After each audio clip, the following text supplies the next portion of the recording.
Now at 5 and streaming on crossroadstoday.com, an overnight shooting in Fort Worth turned deadly. More on the investigation this afternoon.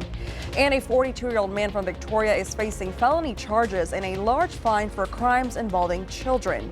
Plus, Hamas launched their deadliest ambush yet on Israeli soldiers in their ongoing war with Israel.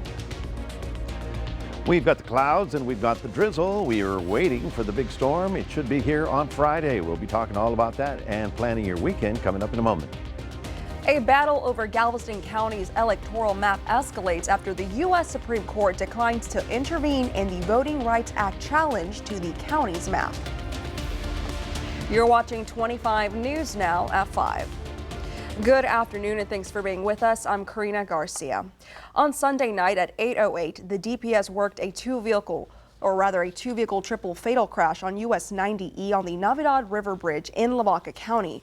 3 people died. Authorities said a 2022 white Honda Accord traveled eastbound on US 90A while a 2018 Ford Explorer went westbound. The Honda crossed the center line on the Navidad River Bridge and hit the Ford. The Ford then spun into the eastbound lane, hit the guardrail and went up in flames.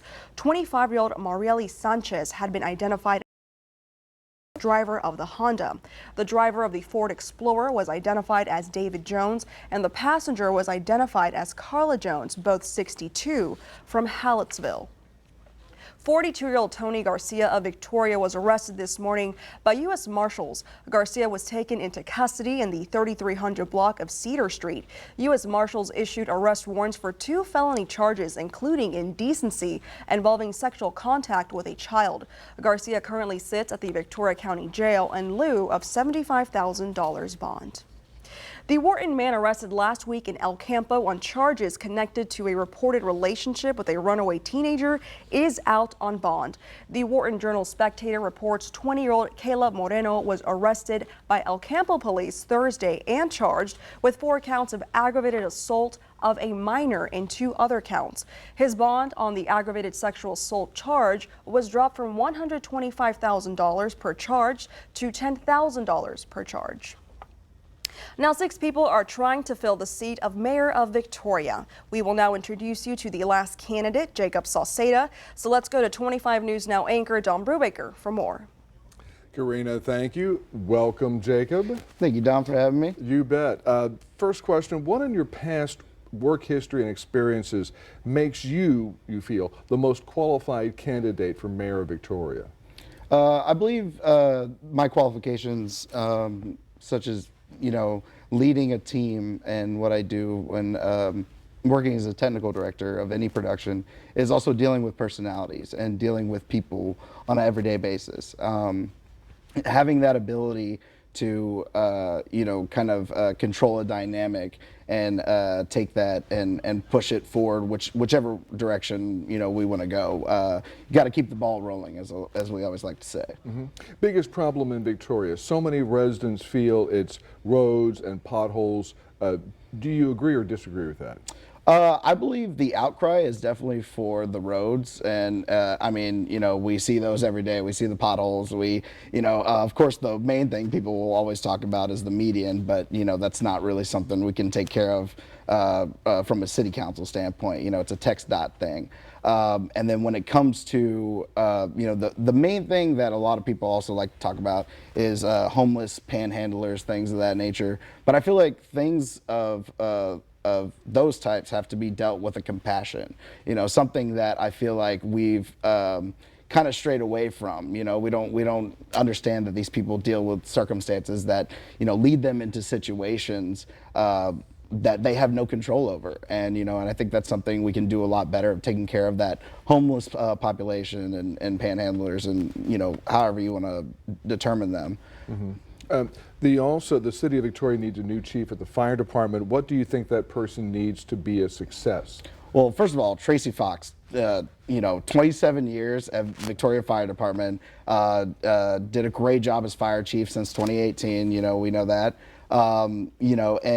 Victoria actually has its own recommendations for what the next fire chief needs to have to be that fire chief. But, you know, I think it would be a fun process to be a part of, and I'd be excited to, you know, be a part of that whole situation. How do you plan to address the city's growth and development? Diversify, diversify, diversify. I mean, I believe that, you know, Victoria does certain things very well, you know, such as, you know, trade and you know, agriculture, but we definitely need to hit on different markets. We need to expand our economy in itself.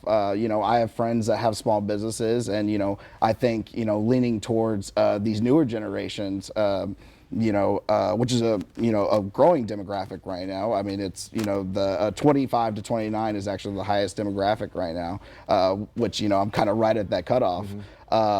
You know, they kind of are learning new things and doing different things, and we need to harness that. Finally, how do you prioritize the city budget with so many things going on? Well, you know, to prioritize, you know, I would just look at the fundamentals, right? You know, it's kind of like what they say in football. Look at the fundamentals. Look at the things that we really need, such as, you know, EMS, fire, you know, police, things that we can expand on, and things that really aren't needed that we can cut on. You know, and then another situation is Victoria is actually at a close to 18% poverty rate. You know, and there is a 14% Texas poverty rate, 12.4% national rate. That's something we got to do better on, and something that we need to address along those lines as well, just to say. All right, Jacob Saucedo, thank you so much for coming and taking the questions. We Thank you, Don. appreciate it. Appreciate it. Karina, back to you. Don, thank you. Here's a look at the other 5 candidates: Josephine Solis, Dwayne Crocker, Carissa Winters, Peter Brown, and Robert Constantine. You can learn more about these candidates at crossroadstoday.com. So here is your viewer poll this afternoon. You can scan that QR code on your screen to vote. The question is, which mayoral candidate are you supporting right now? Your options are Josephine Solis, Dwayne Crocker, Carissa Winters, Peter Brown, Robert Constantine, or Jacob Saucedo. We want to hear your opinion on this. Come to crossroadstoday.com/vote to take part. And of course, we're going to have an update later on 25 News Now at 6. And with that, let's take a look at your forecast with Chief Meteorologist Mac Perez. Thank you, Karina. Folks, there's the gathering storm. It's already snowing up in the southern Rockies, and that's the storm that's going to roll across Texas and bring us some significant rainfall. Really, for northern Texas, are really going to get it, but we're going to get some heavy rain on Friday, and we'll be talking about it coming up in just a moment. Mac, thank you. At least 9 Israeli soldiers were killed during an ambush in one of the deadliest single attacks Hamas militants have carried out since the ground invasion of Gaza began. On Tuesday, the UNGA voted overwhelmingly to demand a humanitarian ceasefire, but Prime Minister Benjamin Netanyahu rejected international pressure for a ceasefire. President Joe Biden also warned that Israel is losing international support because of its bombing in Gaza. The health ministry reported over 18,000 Palestinians have died since the start of the war. One person is dead following an officer-involved shooting in Fort Worth Tuesday night.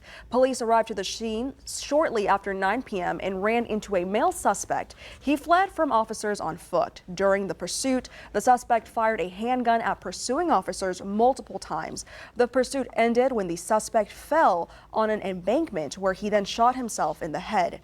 The suspect later died at the hospital, and his identity has not yet been released.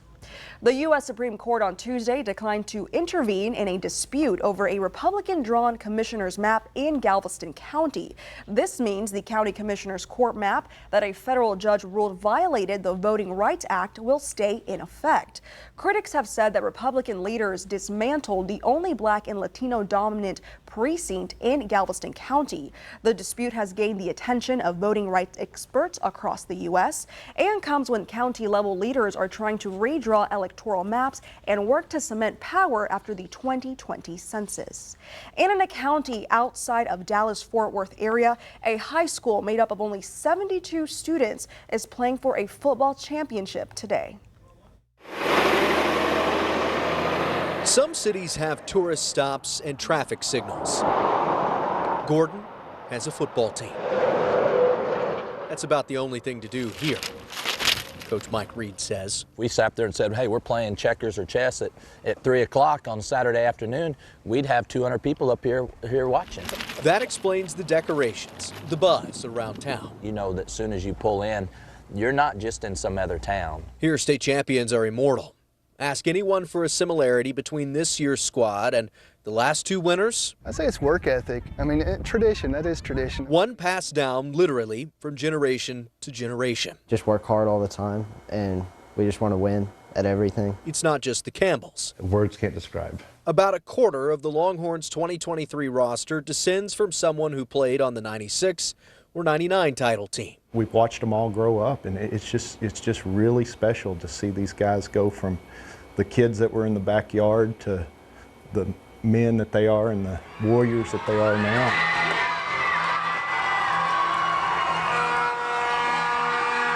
It's in the blood. And residents believe the football team is an expression of the values Gordon holds close. I guess it's our hard work and our work ethic. That's made this attainable. Since I was little, I just dreamed about winning state. And so is this town of 500, which manages to fill a 1,000-seat stadium every Friday night. In Gordon, I'm Matt Houston. And as of our last reports, that small football team won their championship. VPD officers responded to a 3-car wreck just before noon today. This happened this morning around 11:42 a.m. A 2018 Ford F-250 traveled north on Main Street and attempted to make a left turn into the Texan and failed to yield right-of-way into a 2023 GMC traveling southbound in the outside lane and collided with the GMC. The GMC then hit a 2012 Nissan. No one was reported to be hurt. Here are some of the top headlines you can read in the Port Lavaca Wave. Port O'Connor's Community Garden Club raised $3,000 to turn an empty lot into a community green space and garden. Plus, a local business owner and artist recreated the birth of Jesus Christ through bales of hay. This exhibit is open to the public in Port Lavaca. You can read these stories and more at theportlavacawave.com. And remember to subscribe to our YouTube channel, Crossroads Today. Hit the like button and click that notification bell. For now, stay with us. 2 people in Virginia facing charges in an incident involving several elementary school students. That's straight ahead on 25 News Now at 5. Also ahead, the debate over access to a popular abortion pill returns to the Supreme Court once again.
Two people are in custody after an incident involving 7 elementary school students in Virginia.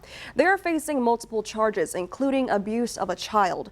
The charges stem from an incident involving 4th graders eating gummies from a plastic bag that contained residue, which tested positive for fentanyl. Some of the students had to be hospitalized after experiencing nausea, vomiting, headaches, and muscle spasms, but they are now saying that they are okay. The abortion debate has started once again. The U.S. Supreme Court justices are considering whether to restrict the abortion drug nationwide.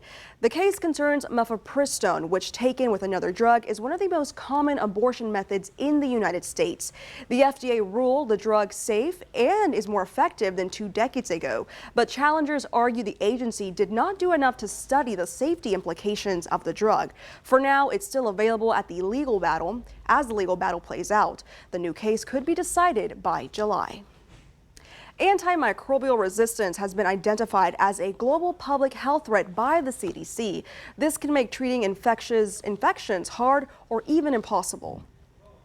Antibiotics. They're some of the most powerful and important drugs out there, serving as a critical line of defense along with antifungals in the treatment of routine infections and chronic diseases. These drugs save lives every single day. But anytime we use antibiotics, they can cause what's called antimicrobial resistance, meaning germs develop the ability to resist or defeat the drugs designed to kill them, says Michael Craig with the U.S. Centers for Disease Control and Prevention. When the germs do become resistant, the infections that they cause will become difficult and sometimes impossible to treat. In the U.S., more than 2.8 million antimicrobial resistant infections happen each year, killing more than 35,000 people, according to the CDC's 2019 Antibiotic Resistance Threat Report. This is why we should only use antibiotics when they are necessary.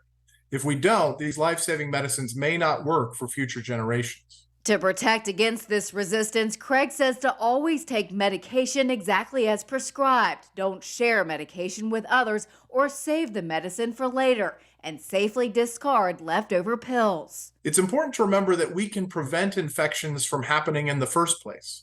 By practicing good hygiene like hand washing and keeping your cuts covered and clean, you can keep yourself and your family safe from infections. For Health Minute, I'm Mandy Gaither. Here's a look at some of the top headlines you'll find in the Cuero Record. The Cuero Regional Hospital is asking residents to take part in their Health Connect initiative as a way to better improve the health care in the community. And Christmas is here in downtown Cuero. You can read these stories and more at the Port Lavaca Wave or at DeWittCountyToday.com. Negotiators at the United Nations COP28 climate talks agree today that the world must transition away from fossil fuels. The COP28 president called this agreement historic. Still, questions remain on how soon this change will actually happen and who will pay for it. Countries remain split between those wanting strong language on phasing out of fossil fuels and others who wanted a way to continue burning oil, gas, and coal. Parts of Colorado and New Mexico are under winter storm alerts through Friday. Starting today, the Southern Rockies and Southern Plains are expecting heavy mountain snowfall and rain. Meanwhile, here in the state, there's a chance of excessive rainfall. The Weather Prediction Center says up to 2.5 inches is possible in the central part of the state before moving east. The system is expected to merge with the storm forming in the Gulf and should impact much of the southeast this weekend. But here's meteorologist Perez, who can tell you more about this than I can. Well, thank you. That is part of what I do around here. We get ready for this, and we've been talking for a couple of days about the mild air coming in, giving us the little light rain that we saw out there today. But here's the gathering storm. That's going to start rolling across the southern plains, and you're going to be in the path. You're going to get some heavy rain on Friday. We'll be talking more about it coming up in a moment.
Well, good afternoon, everybody. We're at 60 degrees right now. You probably saw the rain that sort of came in and out all day long. We're still getting a little sprinkle activity out there, but it has not been anything substantial. We're looking at 64. That was a high today after a 57 overnight low, so we call it that a short thermometer, but that's what we expected. Relatively mild air before the cooler air comes in behind us. Right about now, we're 62 down at Port O'Connor, 65 down in Oswell, and we're looking at 62 up in Gonzales. We are looking at our winds. They're a little bit of a northeast wind. That's keeping us on the cool side, but it's also pumping in the moisture that had been out to sea for a couple of days. You can see how the Gulf air rolls in at the bottom. The higher level moisture comes in at the top. And so we've had scattered light rains around the area pretty much all day long, as you can see right about there. But again, the main event is right here, and you can see the difference. We've got some bigger thunderstorms up in the Amarillo area. We've got ice and snow already in the plains. We've got big snow in the Rockies, and of course that system is going to start pulling. You see the cold front. You saw the cold front. Well, that's going to be the colder air that starts getting pulled down here. While we're looking at temperatures in the 60-degree range, you can see right about there, we've got 40s throughout much of western Texas because the cold air has not begun to move. The cold air is sort of in a dip like that. You see that very graphically here. Just wanted to show you the temperatures across the country in case you're wondering. Chicago is at 36 right about now. So what do we expect? Here we go. We start on Wednesday afternoon. We can see the storm gathering. By Thursday, 6 o'clock, it gets a little bit more organized, but we expect it to start moving across Texas on Friday. Friday, 7 o'clock, you see right about there, or is that, oh, that's 8 o'clock. You can see how the shower activity will be right ahead of it. Several things. We've got the moisture that came in. We've got a full deck of moisture. Now we've got the colder air, which will sort of lift the air, and the low is coming pretty much on top of us. Where the low is pulling the air vertically, that's the area of biggest concern. Down away from the low, it's not going to be as intense. So because it's coming right over us, it's going to give us that pretty good shot for rain on Friday. How much rain is the big question mark. I'm going to say a half inch to less than an inch.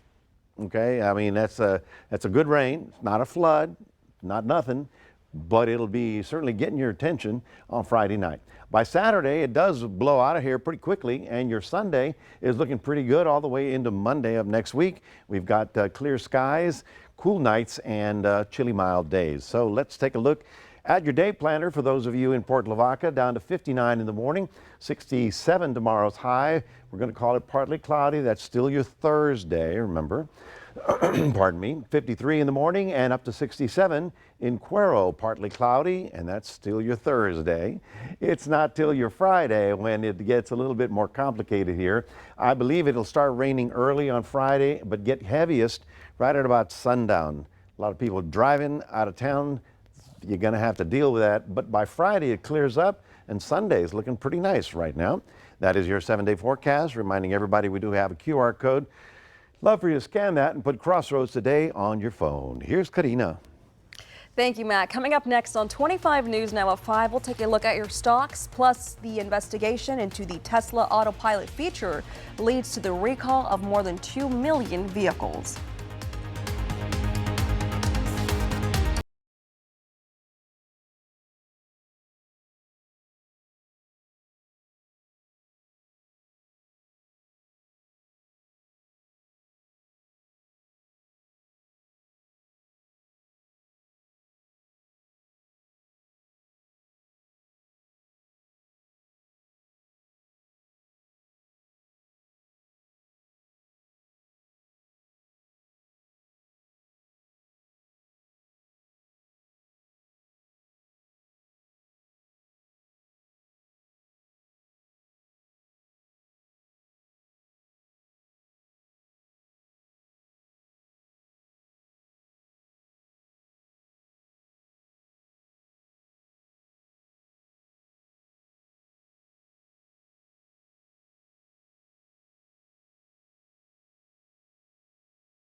Taking a look at your stocks, the Dow up 512 points, the S&P 500 up 63 points, and the Nasdaq up 201 points. Oil up 86 cents, closing at $69.47 a barrel. Tesla is recalling nearly 2 million cars to limit the use of its autopilot feature. This after a review of nearly 1,000 crashes that had the feature engaged. The National Highway Transportation Safety Administration said the company agreed to an over-the-air software update. The update would limit the auto steer feature if a driver fails to demonstrate they are ready to take control of the car while it's on. A recent investigation by the Washington Post found that when auto assist turned on, it resulted in at least 8 serious accidents, including some fatalities. And stay with us. We'll take one last look at your forecast. Plus, holiday lights won't be the only thing lighting up the night sky this week. Plus, here's a look at world news tonight, right after 25 News Now at 5. Tonight, millions of Gazans try to find somewhere to go as more aid gets in, but not enough. The United Nations General Assembly demands an immediate humanitarian ceasefire. More Americans turn to the most watched newscast on television. World News Tonight with David Muir.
Experts say to set an early alarm for the Geminid meteor shower. The meteor shower will peak on Thursday afternoon, but they say the best time to watch this will be in the early morning hours. And this year, moonlight won't interfere with the show. So several meteors will be visible from just about anywhere in the world. Although being in a place without lights, like a mountaintop or desert, could help you see up to 120 per hour. Wow. Jeez. And around here it'll be great. A lot of folks live out in the country and they'll have they don't have light pollution. They'll be able to see that. It's not like an eclipse where you have to be in a certain spot. This is going to be visible across the sky. And so if you've got dark skies, you can see the whole And meteors. no clouds to interrupt our show? Well, what night was that? Thursday. I hope Thursday night. Tomorrow. Not so much. We'll have clouds. If it were on Sunday, you'd have no clouds at all. So maybe we can move it. Maybe not. Anyway, folks, your Thursday is still going to be on the cloudy and drippy side. The main event is Friday night. Now, by afternoon on Friday, I believe it to be raining around here, the heaviest stuff about sundown and all the way through midnight. By Saturday morning, it does clear out. It's going to be much nicer on Saturday and Sunday with cooler weather and dry weather as well. So it's Friday night, the rain, and let's just plan around it. All right, thank you, Mac. And thank you for being with us. We hope to see you back here tonight for 25 News Now at 6. World News Tonight with David Muir is up next.